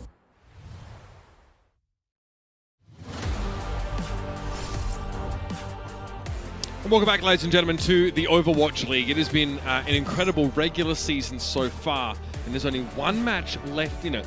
Matt, we actually get to the end of the regular season with a game that still has implications, greater implications, not only for our knockouts tomorrow for the last trip to Hawaii, but also in the playoffs. The San Francisco Shock are trying to lock a guaranteed playoff spot. They're trying to avoid competing in the play-ins. They're sitting in third right now, which means they're in that zone safely. But again, there might be teams that go to Hawaii from the Western region. It might not be them, and they might come back with league points to knock them out of that position. They definitely want to win here to shore up that spot. And Matt, the Defiant would love a 4-0 Countdown Cup record. Yeah, well, what? The Shock right now sit at 11-5. 11-4. Sorry, if they lose this, they would drop to 11-5. You have a lot of teams in that like 10 to 11 range in terms of wins. That one of those teams goes to Hawaii, wins a game, they get a league point. Now all of a sudden, you're in a scenario where you may be tied, somebody may pass you, so they absolutely need this win just to give themselves a buffer. For the San Francisco Shock, of course, they've had a year where, at times they've just flown under the radar or haven't really achieved mastery of a certain metagame. Arns joins them, pretty late in this season. He comes back into this roster and, the McCree pick rate's been like 20%, I think, for DPSs right now. It just has not really been a strong factor of metagames that we've seen across the league. So for Arns, he's had to switch over to playing a bit of Sombra, even Tracer at times, and maybe show off his Hangzhou, just to sort of really continue to carve out that spot on this team. And look, we've said it once, we've said it before. Violet and Twilight are an incredible backline, right? They're in a great spot, I think, to perform here. But Choi hasn't exactly been the 2020 Choi Hyobin that was, made this team so dominant. Yeah, not as strong as a season as we've seen in the past, but I think that's also a process of just adding in so many new players to the Shock system this year, and having players like Striker be out. Ons comes back in, but I think Ons, he can play the Tracer, he can play the Sombra, also some of the Hangzhou McCree. So I think there's definitely some picks there that he could definitely make work. The Toronto Defiant have been kind of the out of nowhere team in this stage thus far of the regular season. I know Michelle has looked great on the Diva. Lastro pops off on the Zen constantly. And then whether it's like Nice or Aspire next to Hisu, I think Aspire has looked really good on the Tracer. Nice gives him some more flexibility, but Hisu's Sombra still very strong in that combo from last year's Philadelphia Fusion with Sato. Yeah, I just want to point out for the Defiant, it's been an easier stage. I think they've gone up against some of the weakest teams in the league. They take Washington at the sort of bottom of their downswing. They go up against Need I say more? They go up against the London Spitfire as well. I mean, they're still in a position here. A victory here will give them a bye in the first round of the knockout. So they get to sort of sit back and sort of wait.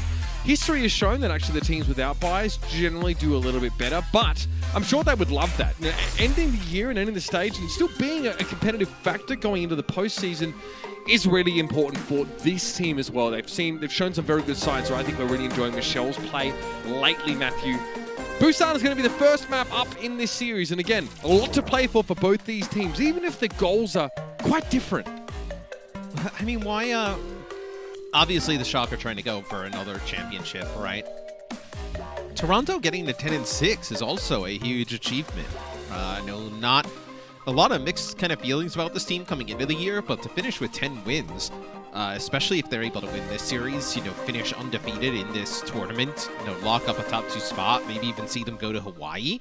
I think that's a huge accomplishment for this team. For some reason, my memory is a little bit foggy in my old age, but I'm pretty sure this wouldn't be the first 4-0 qualifier they've had either. I don't know about the strength of Toronto's schedule in general.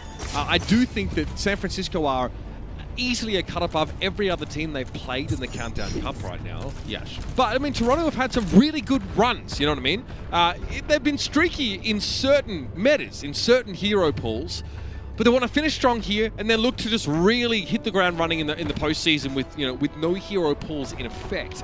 Michelle's a huge part of that. Lastro is absolutely dynamic on the Zenyatta especially right now. I think those two are players to watch on this team. We've got a pause called here by San Francisco before we get out of the gates here, so we'll keep you apprised of that one. We'll figure out what's going on with that. But right now, at least from the start, we can talk about what we see. I know these teams running. It looks like Twilight says they're ready already, so we'll probably go right back into it. Gonna see the a little bit of a slower composition coming out from the Shock. And then it looks like Toronto, at least kind of what they're hovering here, probably nice. Going to switch to the Tracer, I would say. Yeah, so, see if Toronto can execute this dive against the Shock. San Francisco, slow and steady. Makes sense. They want to play around Arns a little bit and enable the McCree to have an impact. Hishu was on the Hangzhou here. Has had some decent moments for the Defiant over the last week or so. But Arns again, maybe just gets a little left behind by the rest of his team. They all congregate together under the Immortality field. So far, the dive, not terrible for the Defiant. They lose the Brig. Nice has to be a little careful here. Losing Hisu there, I think, is pretty rough for them. Yeah, as you still have players here from the Shock who are definitely in this fight. As 3 players on the point. Now, what happened early was Ants actually got hit with a Discord Orb and hit with a few shots, and then the pressure came from Nice, and they were able to finish him off. So, still get control of the point first here for San Francisco. This is really going to put Toronto's execution has come to a test, and maybe I think what the best we've seen them look has been with Hisu on the Sombra. So this type of look takes Hisu off of that role, which is quite nice. Miro on the Tracer here. Seen this one a little bit less from him. Great pulse stick though, can't argue with that one. Ansunjae is down already, and Hisu just gets picked off by Choi Hobin. So the Defiant really aren't getting off the starter's block here after the first fight, which looked like a bit of a brawl. They're going to have to contend with the fact that they just don't have point control and they have to filter in. That's why the Shock are probably really happy to be here with an Orisa comp, Matthew. And I think Nero is a player who, I know as we've kind of talked about the Shocks up and down this season, whether like they've had a difficult time, incorporating a player like FD God, for instance, I think, where they're not able to really kind of figure out how to play around his aggressive playstyle. Nero is fitting great, being able to play everything, kind of what we saw from him with Guangzhou, but obviously with a different level of team. Consistently great as well. It's not just been, one stage here or there where, we've thought about Nero. He's been a fixture ever since the word go here. So Dragon Strike split off the Shock from Smurf, if I'm not mistaken there. Gets him a fair bit of value. San Francisco know they have a lot of percentage here and they can stall out with Trichobit and Nero, and I guess the rest of the team now is they've got no choice. The Deadeye from Arns, though, he wasn't knocked off the top, and maybe he's not expecting anyone to be left up there after the Wrecking Ball rolled through. But that's going to hurt them. Oh yeah, so you're going to have a Transcendence here invested by Lastro, as they know this is it. Yeah, it's going to be a Supercharger as well coming in from Smurf, and they're just pushing back the Defiant. Nero now just duels nicely, denies the health pack, or would play to do so. And that's the round. Done and dusted. Good start from San Francisco. It sends them in good stead, and the Defiant never get a touch of the point again. Yeah, and I wonder if Toronto will opt to try and play maybe some of that Sombra. Just ditch trying to play for, some long range and shield break and just go for all-out aggression. How do you feel about Sombra Tracer against the Orisa setup in general? I mean, it's not great, but I think it plays. Maybe you can actually have, because you have the Dragon, right? But Dragon is just going to, split players off, maybe force them into an area.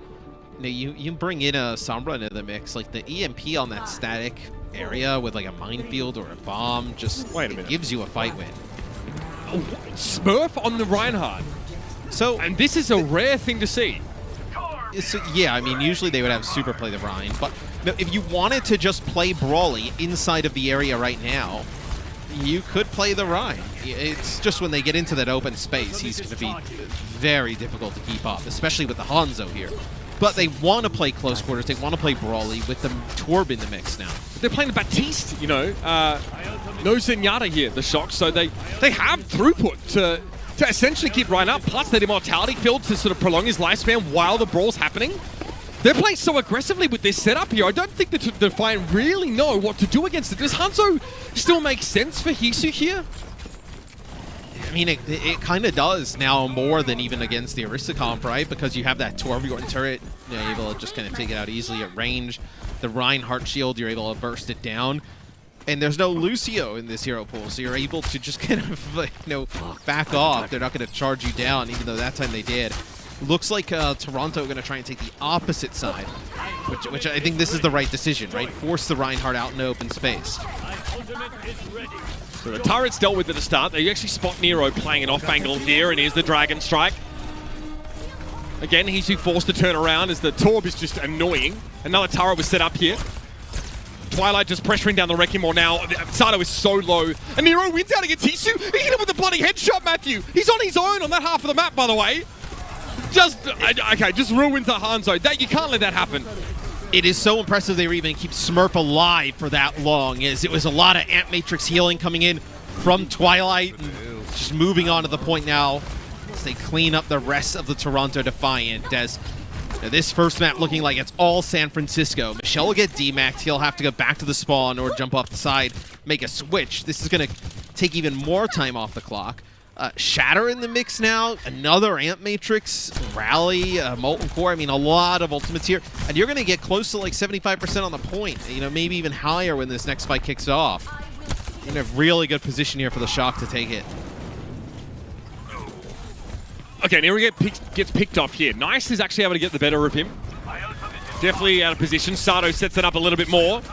Sato can't get adaptive shielding right now. He's not close enough to the Shock, so he just needs to run away. Gets healed up. Back in we go. M-Matrix is still going to be in play, but of course the minefield makes it a little bit harder to make use of. And look at the damage on Smurf. This has got to be the Defiant win. Yes, he tries to jump around the corner and Shatter, and as soon as he puts a shield down, he doesn't get anything with the Shatter. It may have been interrupted, but he's just blown up instantly. Discord Orb on him. And I wonder if they commit to this to try and close out the map on it. Because it looks like they will. At least another go. So you get the rally here to give Smurf some more armor, make it a little bit easier. As this will be a bomb from Michelle. Dragon as well here invested quite early. So you get a Discord on the Smurf, you're able to take him out, but you have to use 2 ultimates to do it. Yeah, I think they realized that they couldn't pile driver anybody into the bomb explosion, so they had to dig a little deeper to win an early fight. I suppose that's fine.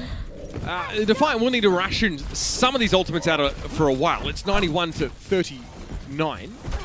But here come the Shock, right? What are they working with? Deadeye, Molten Core, ultimates that aren't really that compelling against Toronto's setup here. The Rally, I think, is probably the best look they've got. They can just canvas the point here with the Molten Core. Nice, of course. Flanker extraordinaire. Pulse Bomb doesn't quite connect there, though. A little bit of damage on Trico by the looks of things, but the Immortality field keeps him vital for now. Good transcendence from Lastro. That really allows the Defiant to keep playing aggressive after the Immortality. Yeah, you're going to have an Ant Matrix with the Deadeye here, though, now, for the Shock, as the Ant Matrix will come down. Sion's trying to get in position, see if he can get anybody within his line of sight. So he actually goes past the Ant Matrix. Yeah, he's impatient.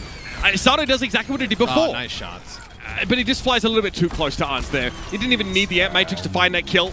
Now the Deadeye. He's seen perfect stuff there. Yep, McCree really not mobile while using that ability, and the Dragon Strike comes through, but it's eaten up by Trikoben. Hisu from hero to zero there, but still in a great spot here to clean up the fight. This Reinhardt-based composition for San Francisco doesn't really have the legs, Matt. Trying to retake with it, it is fallen apart. You have not been able to get the Reinhardt in position. Toronto played it perfectly, just not allowing Smurf to get into their backline, into their team, and make an impact. And that's where you kind of see you miss the Lucio in a meta like this. You're trying to play a Reinhardt-based composition. So we'll come down to one final point here on Busan. This one you actually may be able to play the Reinhardt if you really wanted to as well, but it looks like Shock probably going to revert back to what they ran on the first point. Now again, that first round, San Francisco win that first fight. That's when they can really go up a gear with this Orisa setup.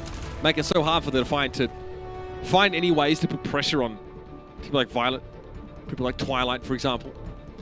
Arns was very safe for most of the time outside of that first engagement that McCree able to have an outsized impact as a result. So here we go. Third round, downtown time.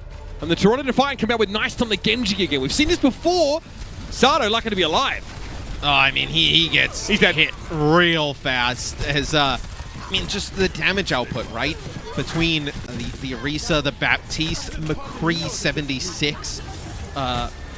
It's so difficult for Sato to stay alive. And no Diva, right? You're just going to be running that Zarya with the bubble. So we did see Toronto try and run this on King's Row the other day when we casted them. The Genji was not good. They were not able to win that map utilizing it. They looked much better when they were off of it. So a little bit scary. Having watched Toronto before try and do this.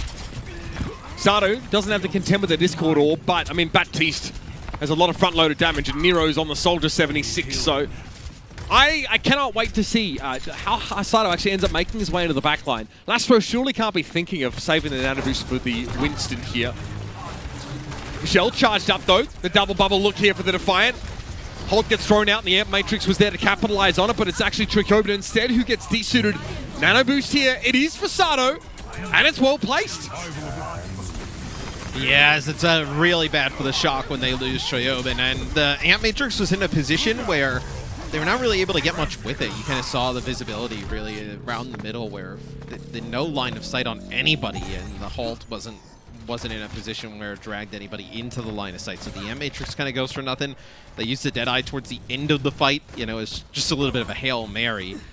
So they're not able to get anything with it. Now for Toronto, you have control of the point. This is where your dive becomes a little bit more effective. Having control of this area, and you have a Blade. Now, they might get a back up here, but they're going to lose the fight almost certainly. Yeah. And they don't even get that. I think it's contested there.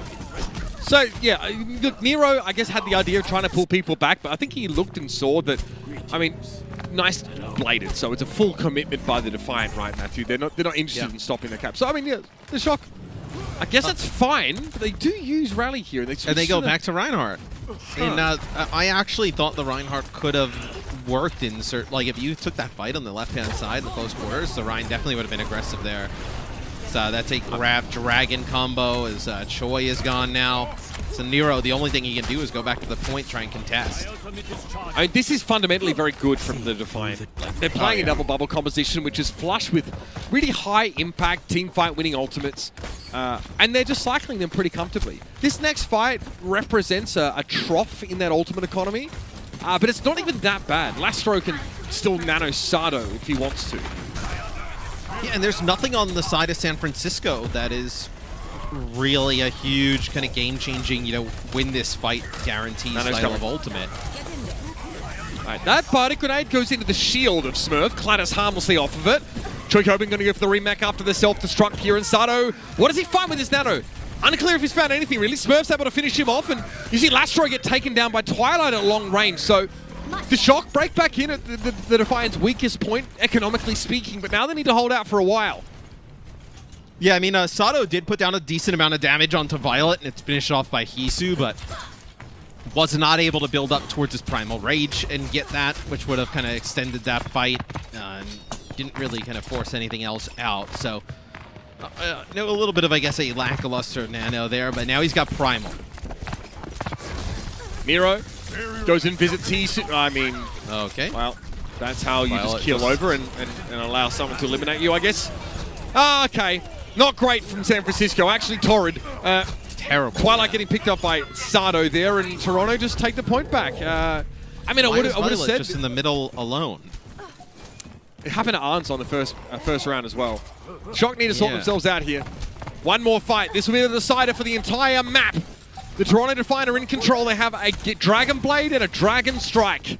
For a second, I thought you were going to have Nero go over to the Sombra to try and get a hack onto the Genji coming in. Okay, getting started. There's absolutely massive. Trogdor just comes through on the left-hand side, and Arns barely gives it a second thought. Nano Blade being used here. A lot of the time spent deflecting. Nice is only able to find the one kill, so it's a trade. But the Defiant are lacking their Winston. It may not matter. Smurf trying to save the day with the Shadow, but he's going to be accosted midway by Ansun J. Violet is able to find the whip shot kill, but there's no one left for San Francisco. They have just thrown this round away like the one before it. The Toronto Defiant, with fantastic fundamentals and great finishing flair, will take Busan. Yeah, some interesting comps from San Francisco, but once Toronto kind of got their bearings, got control of the point, they were able to really dominate the pace of the game, which was what it was all about with that Wrecking Ball versus the Reinhardt-based looks that we saw. It's a pretty rough start there from San Francisco. It's definitely one that they let slide. Looked like it could have been pretty winnable, but Toronto comes up clutch.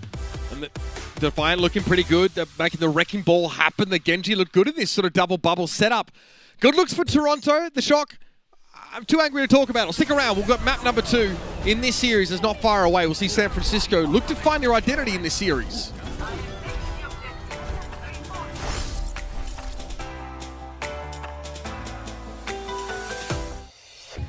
The Overwatch League is brought to you by TeamSpeak, the official voice supplier of the Overwatch League.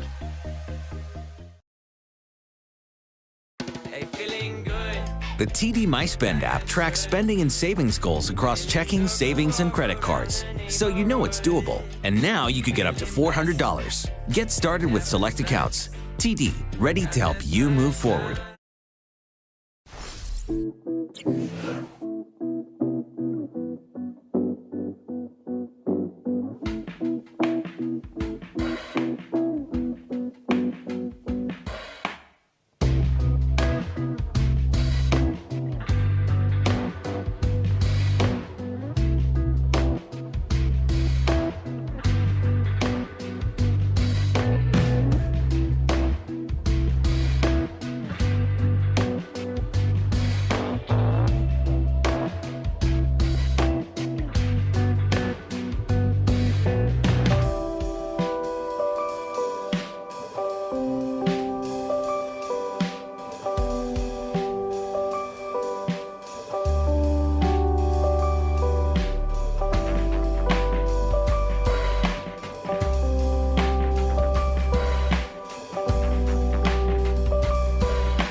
It is time to crown the MVP of the 2021 season. You, the fans, get to help us decide who takes the title home this year. Head to overwatchleague.com/MVP to see the candidates and learn how you can cast your vote. We've already seen a couple candidates so far today.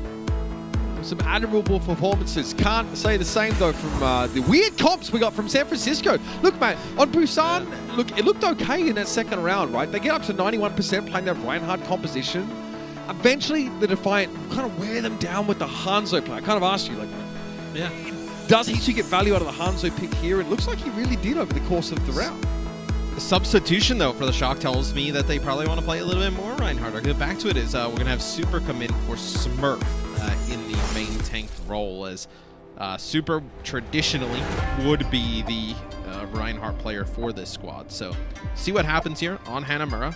Maybe they try and play the Reinhardt yet again, but pretty rare to see teams really kind of in Overwatch history, when you think about it, like play Reinhardt in any moment where like you can't play the Lucio, unless we're kind of like, I mean, even in kind of bunker type setups, right? You always gonna play the Orisa with the Batiste. You know, you like the Reinhardt with the Lucio to get the Reinhardt in positions to do big damage, but without a Lucio here in the mix with hero pools, you didn't really expect to see many teams run the Reinhardt. But I believe when we talked with, it was either Gator or Hawk, I think it was Gator, he mentioned that, you know, teams that they were played a team in scrims that was running the Reinhardt and really doing well with it.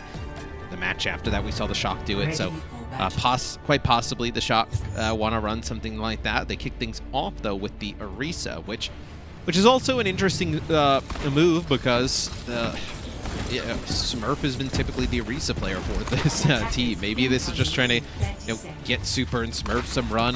Super's been practicing all these other heroes as well, so trying to get him more back into the lineup. Of course, tomorrow at noon kicks off our knockouts. We'll be sending 2 teams from the Western region to Hawaii. Dallas Fuel have a chance to return. They sneak into that bracket, and the Defiant are playing for the first round bye in the knockouts. You'll see both these teams featuring in that tournament. Kicking off tomorrow. What a day of matches that's going to be. San Francisco now want to keep themselves head and shoulders above the rest of the pack, though, in that automatic playoff spot. My EMP is charged. But, not a great start to the series if that's what they're trying to make happen here. All right, so Genji Hangzhou with the double bubble. An interesting lineup here is typically we see the Winston with like a Tracer, and then you have a Hangzhou in the mix. This is with the Genji, as Sato jumps right in, gets blown up. So they lose Lastro as well on the way out. This gives you Grab Dragon, Nano onto the Winston, Nano onto the Genji is like big combinations. Like a few ways you can kind of force a fight win, right? With is it greedy, comboing these ultimates? Yeah, it's like a bunch of team fight winning combos. It is really, I feel like, reliant. Like, I think you're going to be pretty lackluster in these neutral fights, unless Hisu is able to get picks, which you see right here is not happening. Where you're pretty much playing around these ultimates, right? Can you build them up fast enough, cycle good enough to be able to take the point with them? Right now, they've just got dominated these first 2 fights. So we'll have Michelle come back. Yeah, Michelle will have a grab. It doesn't trade or take space well, right? No. The Defiant composition.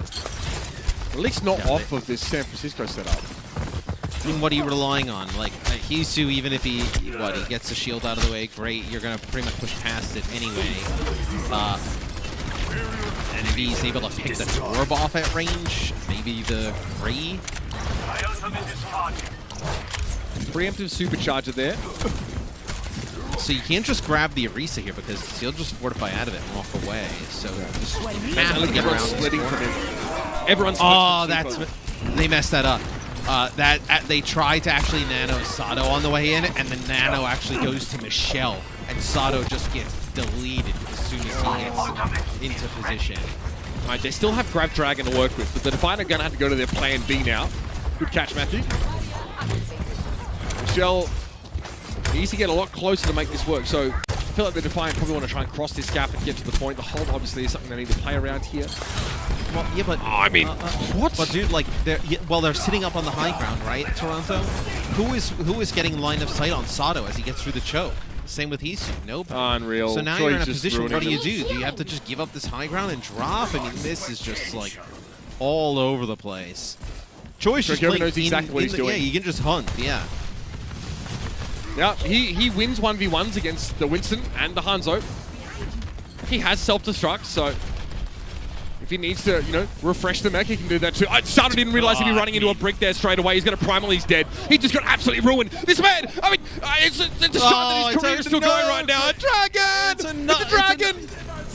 It's another no grab, though, from Michelle. I mean, when we casted the other day, right, there were a few grabs that just hit nothing. Another 0 grab. Now we're going to blade up here on the high ground. All right, at least the blade. And after all this, sheer weight of ultimates with this greedy composition, the Defiant are able to get niced in there to find 3. Oh, man. Oh, man. That was wrong. But okay, so they like, I think that's what the strength of this composition is, though. Like, they kind of like beefed a little bit of like, the nano didn't go on Sato and on Michelle. They were stuck on the right-hand side for a very long time. They were not able to keep Sato and Hisu alive as they tried to get through the choke. But where you see the composition shines, it's like they had like 3 or 4 chances with those ultimates to win. My head was on did not pan out. I was about to speed dial E-Sick. I'm just saying, some atrocious looks there. But again, they can brute force a lot of these problems that are fine. Because they really do have such incredibly powerful ultimates. And they know, like, trying to play into this situation is so hard. They get a nano boost here. Twilight, okay, has to go for the immortality field there. Great damage for Sato. But how much further can he really go? Is he even going to be able to make it out alive? The crossfire here. Rally they don't have defensive cooldowns. Yeah, I think they're hoping to keep Sato alive. Yeah, I think he thinks they can keep the Winston in the fight. The problem for the Defiant is if they commit, they don't have really any defensive cooldowns like 5 seconds after that. Right. Now, Hisu hopes to bait the shock up here to the high ground a little bit more, but Twilight already has his immortality field back. Right, grab Dragon here. You send kind of Sato up to the side and pressure up on the high ground. And Matrix looks good for Super, but he's hanging on, isn't he? They use the Dragon to try and split them off. But it's a nice rotation from Twilight over here to the side. He's able to heal them pretty safely, and everybody runs into the buzzsaw of damage up on the high ground. Well, he actually places a perfect immortality field for Super. It can't be destroyed by the Defiant. And then when someone tries to take an off angle to actually shoot the immortality field, Twilight went and 1v1'd them. Wanted to force them back. Ons goes over to the Widowmaker. This provides a little bit of an easier dive target for Sato, but he can sit so far away. I mean, Sato's so invested, right, in getting this high ground, yeah? We're trying to at least force the shot to group a lot of their units up there, so you get a nice grab Dragon. So in that case, Arns can play a nice off angle behind Trichobi here and probably not be bothered. Oh, Sato gets chunked down. He's gonna have to primal. They walk out of the grab. The grab was just for Super there, and he just fortifies and walks out. Yeah. Bolton Call's gonna catch nice here, and I mean, so much space for Arns to work with here. Nero churns through the bodies there. Oh, the hammer kill on Sato! Oh, you madman! If you're going to play, though, this type of composition for Toronto, you're going to have to get big value out of some of these ultimates. The Dragons have split players off, but they really haven't been able to follow it up. The grabs